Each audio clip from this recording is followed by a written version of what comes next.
The undisputed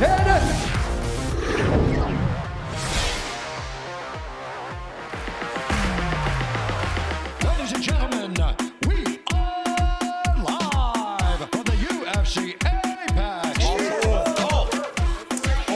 Swinging. Now she's fighting. Oh my goodness.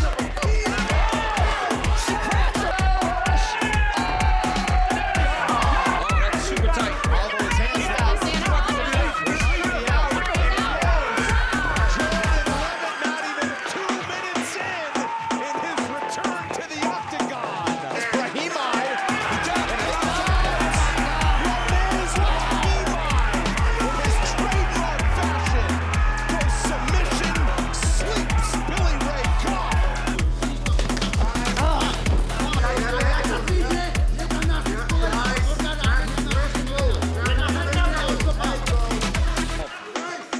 He's got to stay on the hands, though. I mean, Commander not still answering, but he's not chasing any takedown. There it is, beautiful left stage. He's gonna get taken out.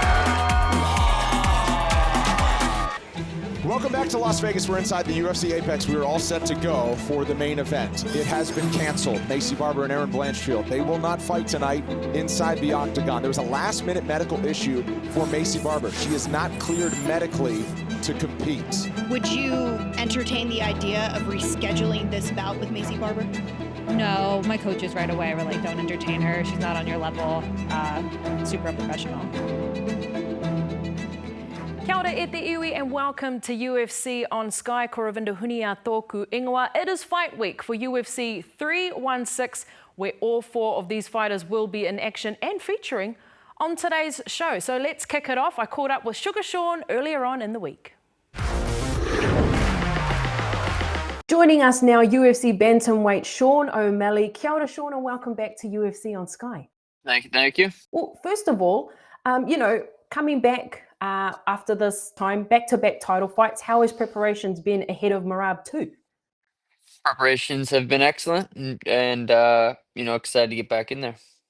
How much of an advantage is it having been in the octagon with Merab already, going the 5 rounds with him and then jumping back into camp to get ready for the same person? Is it more about, sort of the tweaking now that you've, felt him and smelt him?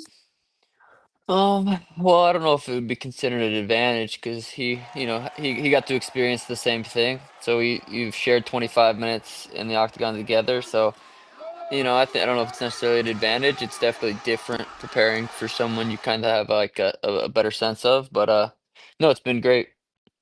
Nice. Look, there's been a lot of talk about you stepping away from social media a little bit since that last fight. I just wanted to know, if that has been the case, what have you been doing with all these extra hours and how has that worked to your advantage also? I got a 4-year-old.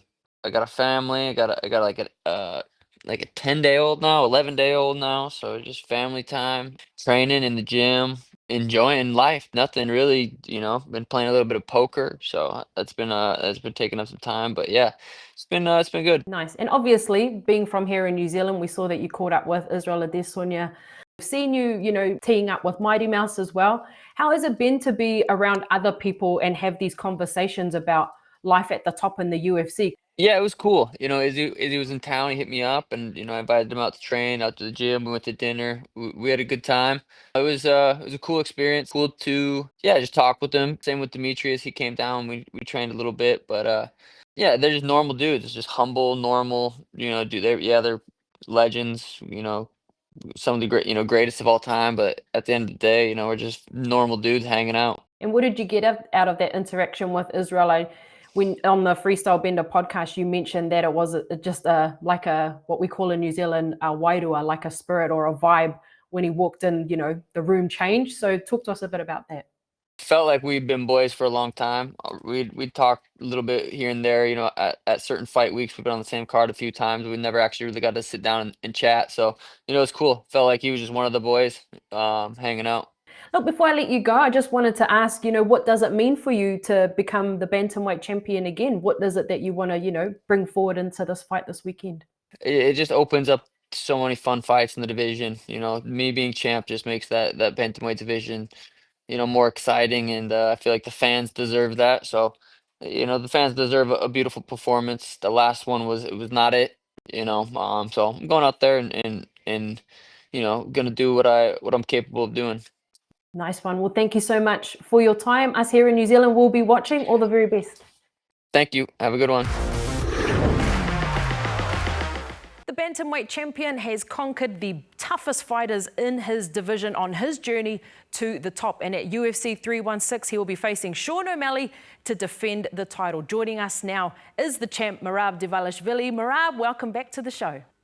Thank you for having me. You are very welcome. Look, last time you faced Sean O'Malley was September last year, where you won the title. This time you face him to defend it. Is there any different approaches to fighting Sean O'Malley this time around?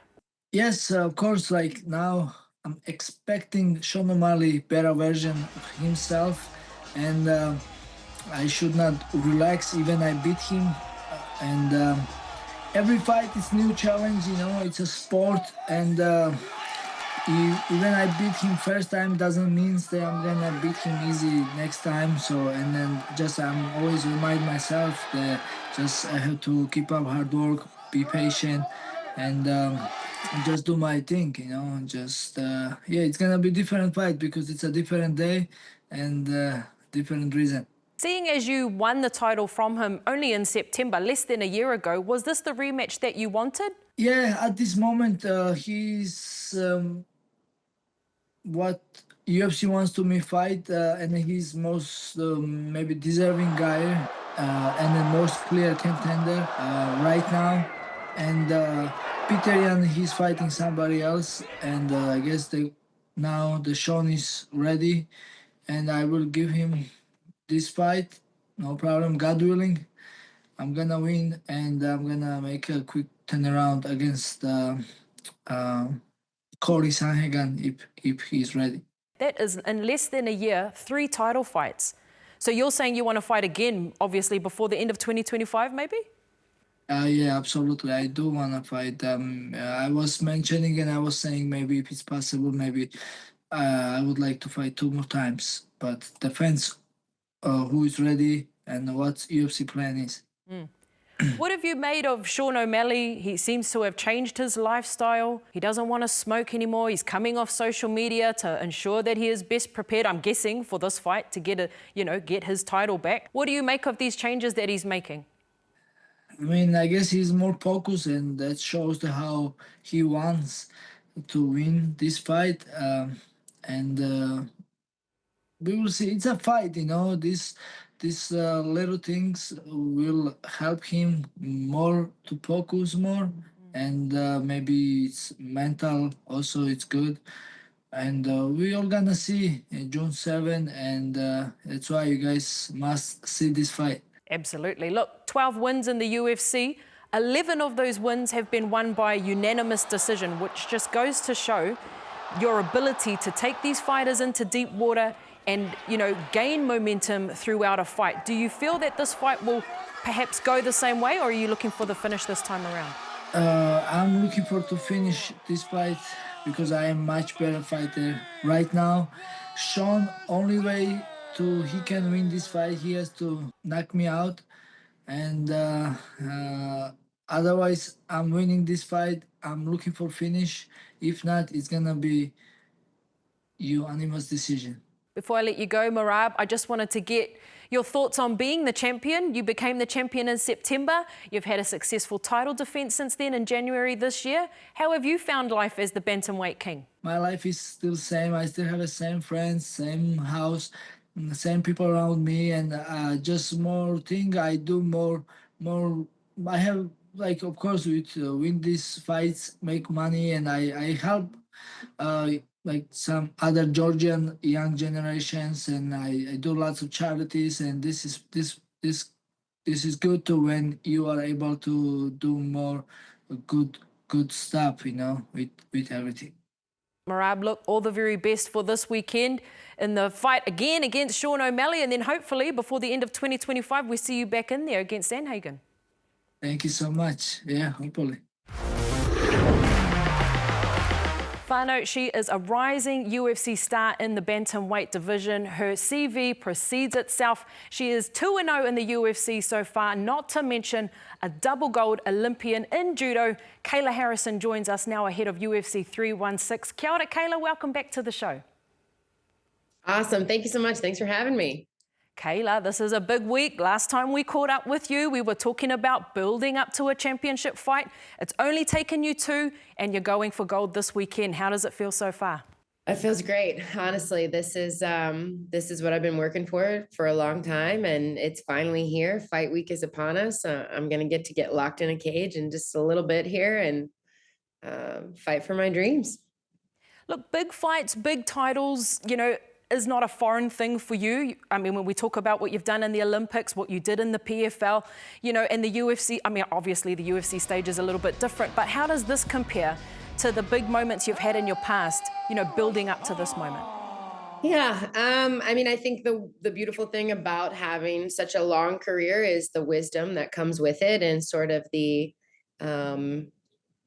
peace, you know, like I think maybe if this was my first time, I would be really nervous or anxious or like overwhelmed because it's a lot of media, it's a lot of this, a lot of fans. But because I have had quite a few moments in my career to build to this, I feel really good, and I feel like I thrive best under the bright lights. And so, yeah, everything's working out. Look, we can't get through this corridor without mentioning this feud that has been happening, that one-on-one that you and Julianna Pena just did. Girl, what was going on through your mind? Because you seem so composed in the IV, but, you know, there was a little bit of fire spitting in that chat. But when you came away from that interview, did you kind of have to calm yourself down, or were you, you know, feeling a little enraged by it, or what were your thoughts?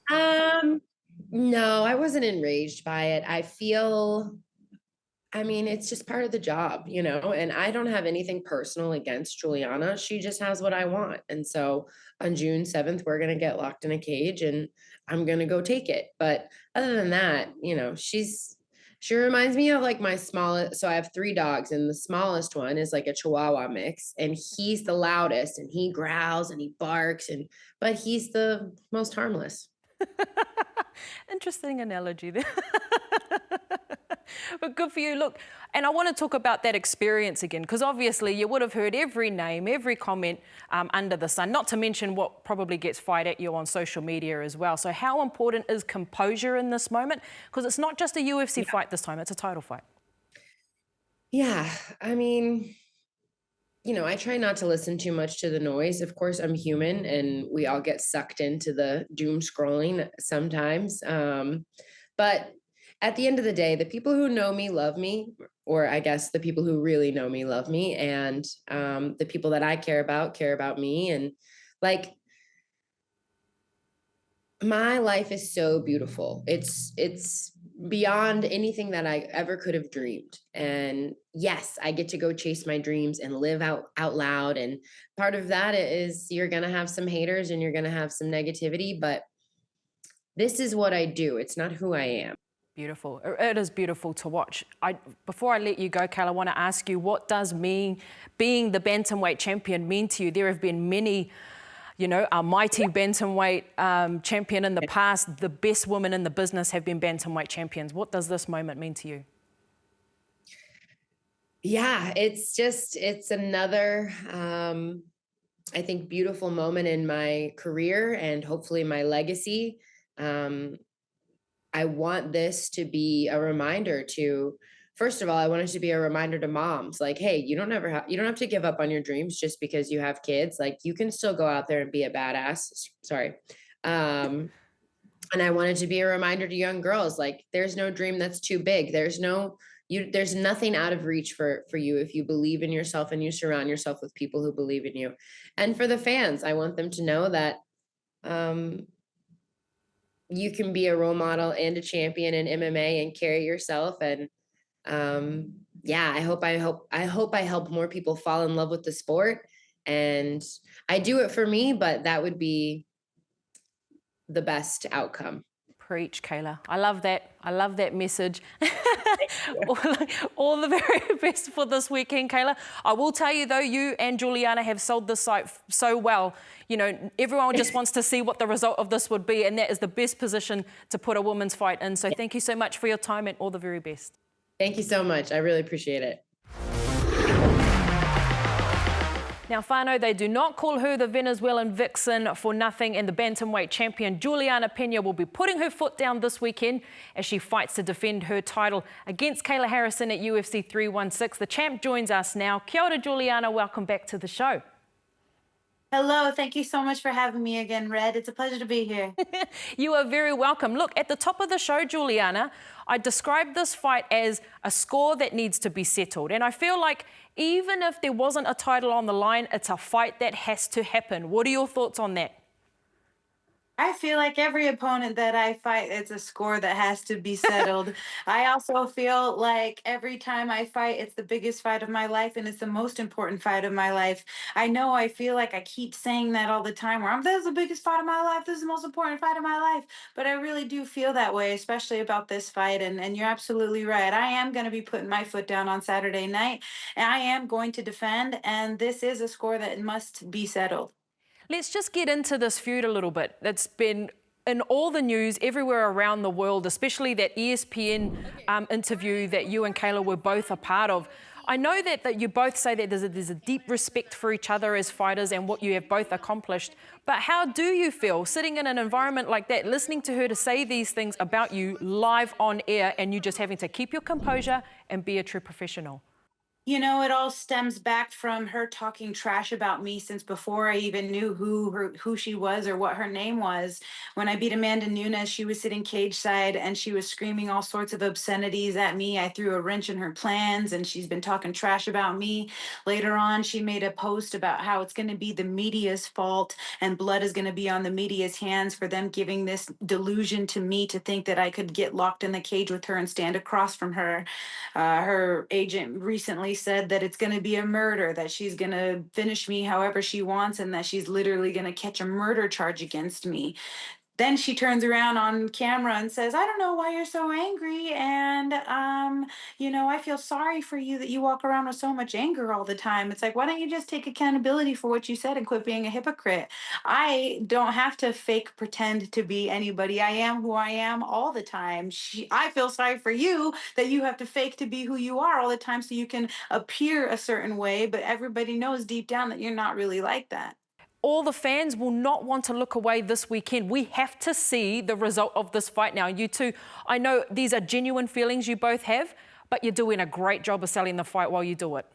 Yeah, I think that the biggest takeaway for me on that is the fact that this is one life to live. You only have one life to live. And this opportunity that has been presented to me, this opportunity that has been given is a once in a lifetime opportunity and you have to make the best of it. I have an obligation to myself as a champion. I have an obligation to my family, my friends, my team to put my best foot forward, to represent myself and my gyms in the best manner possible. And that's fighting tooth and nail with everything that I have. And that's exactly what I plan on doing. I'm going to do everything to get my hand raised and here and still on Saturday. And that's my main focus. And that's kind of what carries me through and gives me all the motivation. And look, so you should. The bantamweight division has had, the best names, female UFC fighters have ever seen. It was the first division that the UFC ever had for women. You've been in the mix since 2013 on The Ultimate Fighter, and you're still very much, solidifying that legacy for yourself. I just try to take it one fight at a time, and I'm not necessarily thinking about legacy right now. I'm just thinking about putting food on the table for my daughter and making it to the next fight and making it to the octagon on Saturday. I don't think too much ahead in the future of legacy or setting records or anything like that. I just know how hard it is to get your hand raised inside that octagon. It's one of the hardest things in the world to do, is to get your hand raised inside that octagon. And, all I want my energy to go towards is just making sure that I do everything possible to get that hand raised. One fight photo that will always stand out to me was your little girl standing beside you when you were squaring off against Amanda Nunes. I think that is absolutely iconic. How does she perceive Mummy getting ready for this fight? But you know, there's a lot on the line for Mum, so you know, what does she do to support you? I think that it's very hard for her to associate what it is that I do and how serious it is with me being her mom. She don't care at all.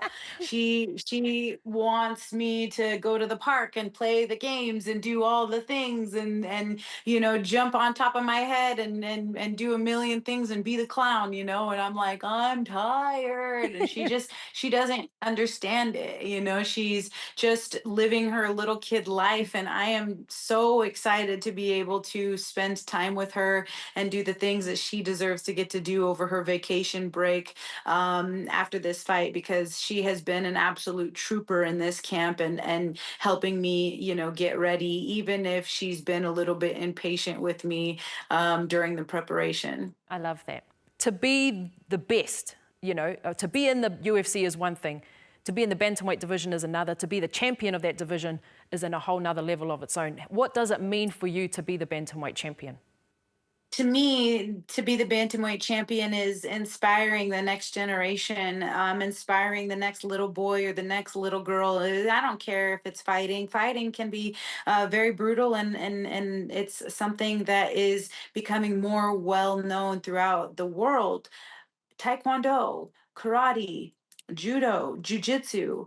I think it's so important for people to be able to learn how to defend themselves and to learn that they are capable of chasing their dreams. And I don't care if it's being a singer, I don't care if it's being a UFC world champion, that you don't ever let anything stop you or let get in the way of your goals of being the best that you can be. So for me, being a champion means to inspire others and to be an inspiration for people to know that they are capable of doing things and that nothing is impossible. The word itself says, I'm possible. And I want to give them that hope. I want to give them that courage. I want to give them that warrior spirit that I have and that bravery that they never have to give up and to never give up and to continue to fight. And you know, you are capable of attaining your dreams, and you just have to go out there and grab it by the horns, because nobody's going to hand you anything in this life unless you're born with a silver spoon in your mouth.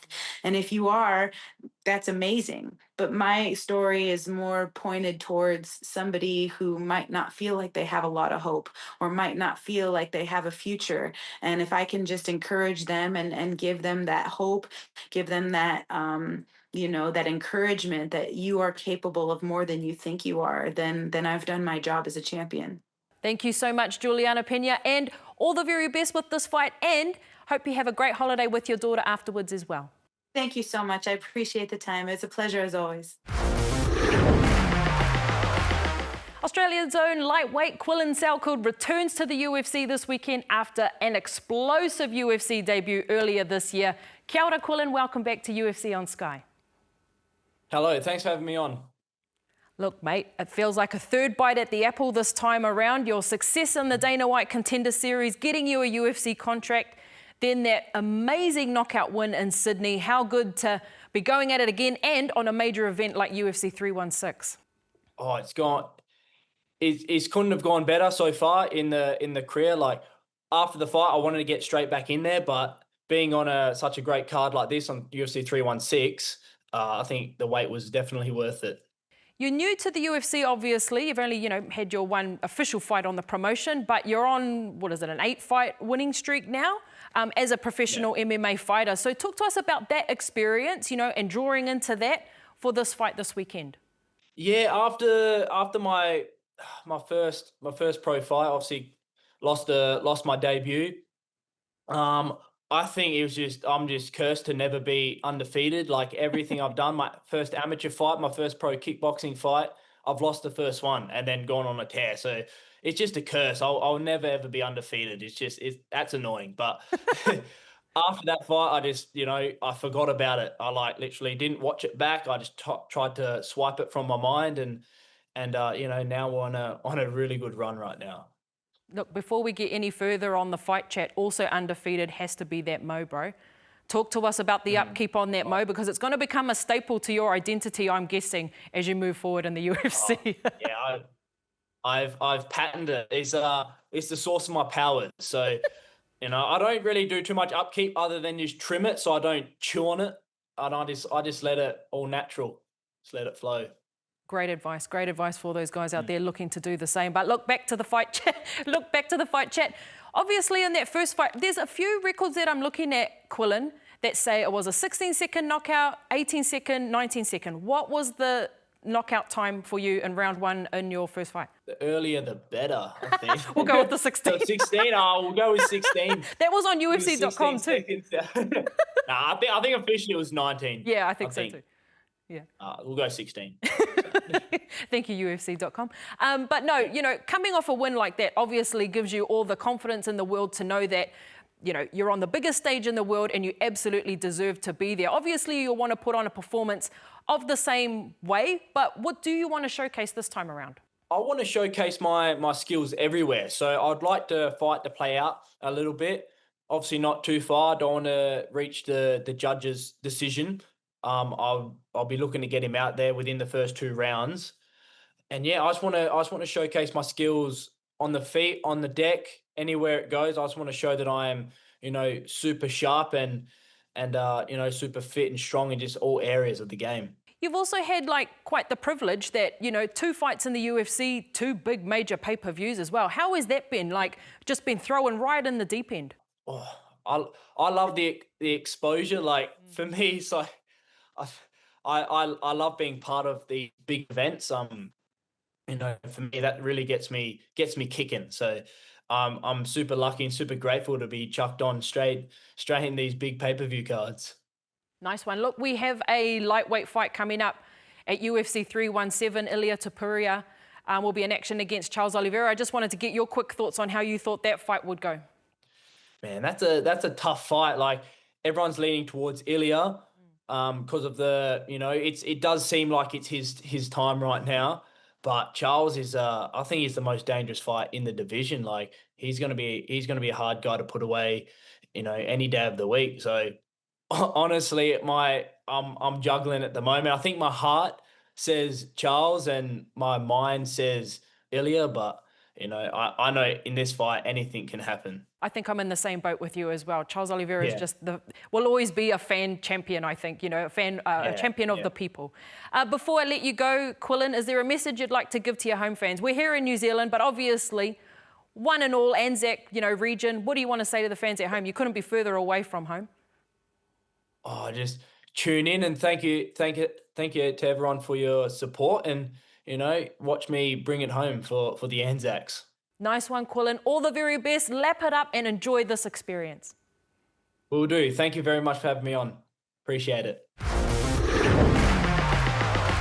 Whānau, you can purchase UFC 316 right now. Head on over to Sky Arena or Sky Sport Now for purchase. The card starts at 2 p.m, the main card, on Sunday afternoon, so do not miss that. And as a special treat, we have Kai Kara-France exclusively on the show next week in his build-up to his title fight for the flyweight crown. So do not miss that. UFC 317 at the end of this month. Until then, hey, ko ngā mai. The undisputed